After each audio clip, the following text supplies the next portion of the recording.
আলহামদুলিল্লাহ, আল্লাহ পাকের দরবারে লাখ কোটি শুকরিয়া যে আল্লাহ পাক রব্বুল আলামিন আমাদের সকলকে সুস্থ থেকে রমজানের শুরু থেকে এই পর্যন্ত আল্লাহ তাআলার নিয়ামত রমজান মাস আমরা আল্লাহ তাআলার পক্ষ থেকে পেয়েছি এবং আল্লাহ তাআলা আমাদেরকে তৌফিক দিয়েছেন।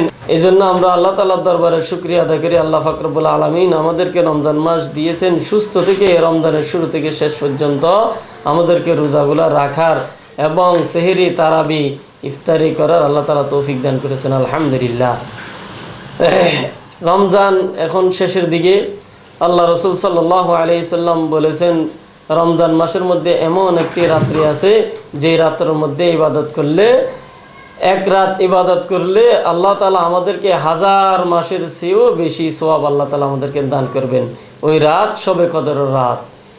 শবে কদর রাত্রে আমাদেরকে আল্লাহ তাআলা ইবাদত বন্দিগি করে আমাদের গুনাহ মাফ করার মতো আল্লাহ তাআলা একটা সুযোগ করে দিয়েছেন।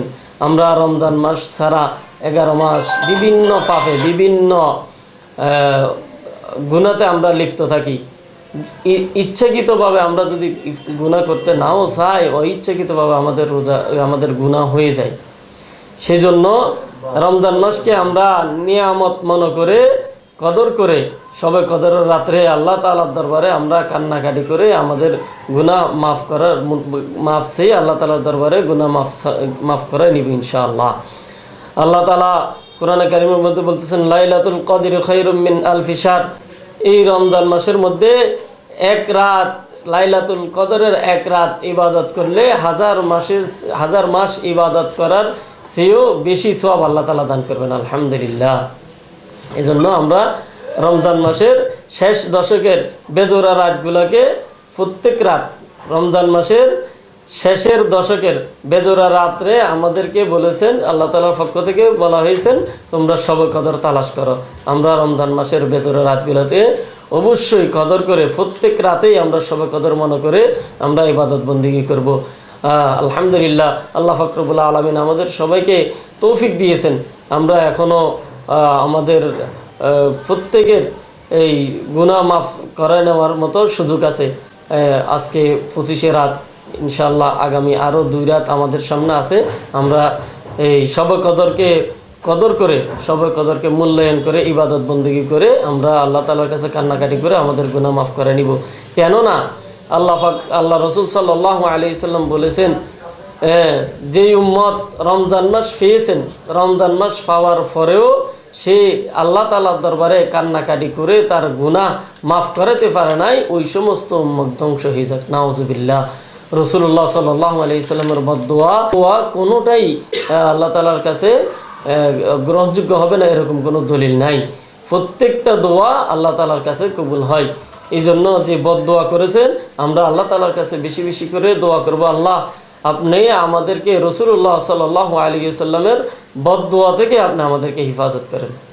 রাসূলুল্লাহ সাল্লাল্লাহু আলাইহি সাল্লাম আরও 2 ব্যক্তির জন্য বদদোয়া করেছেন। যেই উম্মত রাসূলুল্লাহ সাল্লাল্লাহু আলাইহি সাল্লামের নাম শুনলো কিন্তু দুরূদ শরীফ পাঠ করলো না, ওই উম্মত ধ্বংস হয়ে যাক। রাসূলুল্লাহ সাল্লাল্লাহু আলাইহি সাল্লাম বদদোয়া করেছেন। নাউজুবিল্লাহ। এই জন্য আমরা যে কোনো মজলিসে বসার পরে এই রাসূলুল্লাহ সাল্লাল্লাহু আলাইহি সাল্লামের নাম যখন উচ্চারণ হবে তখন আমরা সাল্লাল্লাহু আলাইহি সাল্লাম এই বাক্যটা অবশ্যই বলবো, না হলে আমরা গুনাহগার হবে। একটা বৈঠকের মধ্যে অনেকবার রাসূলুল্লাহ সাল্লাল্লাহু আলাইহি সাল্লামের নাম বলা হয়, প্রত্যেকবার বলতে হবে না, 3 বার বললে আমরা এই গুনাহ থেকে বেঁচে যাব ইনশাআল্লাহ। এবং রাসূল পাক সাল্লাল্লাহু আলাইহি সাল্লাম আরও এক ব্যক্তির জন্য বদদোয়া করেছেন, বড়ই মারাত্মক। আমাদের সমাজে এখন এটা একেবারে অতি ভাইরাস, একটা বড় ভাইরাস হিসাবে আমাদের সমাজে ছড়াই গেছে। মা বাবার সাথে বেয়াদবি করা, মা বাবার কথা না মানা, মা বাবার অবাধ্য হওয়া। রাসূলুল্লাহ সাল্লাল্লাহু আলাইহি সাল্লাম এই যারা মা বাবার সাথে বেয়াদবি করে তাদের জন্য বদদোয়া করেছেন, বলেছেন ওই সমস্ত উম্মত ধ্বংস হয়ে যাক যে উম্মত মা বাবাকে পেয়ে তাদেরকে রাজি খুশি করে, তাদের খেদমত করে তাদেরকে রাজি খুশি করতে পারলো না, ওই সমস্ত উম্মত ধ্বংস হয়ে যায়। আল্লাহ তাআলা আমাদের সকলকে পিতা মাতার বাধ্যগত সন্তান হিসেবে কবুল করুক। আর শবে কদরের রাতে আমরা বেশি বেশি পড়ব, আল্লাহুম্মা ইন্নাকা আফুউন কারীম তুহিব্বুল আফওয়া ফা'ফু আন্নী। বেশি বেশি করে এই দোয়াটা পড়ব। হ্যাঁ, শবে কদরে রাসূলুল্লাহ সাল্লাল্লাহু আলাইহি ওয়াসাল্লাম শবে কদরের রাত্রে এই দোয়া পড়তে আমাদেরকে শিখিয়েছেন। আমাদের সবাইকে আল্লাহ তাআলা রমজানের ফয়জাত বরকত দান করুক। আমিন। ওয়া আখির দাওয়ানা আলহামদুলিল্লাহি রাব্বিল আলামিন।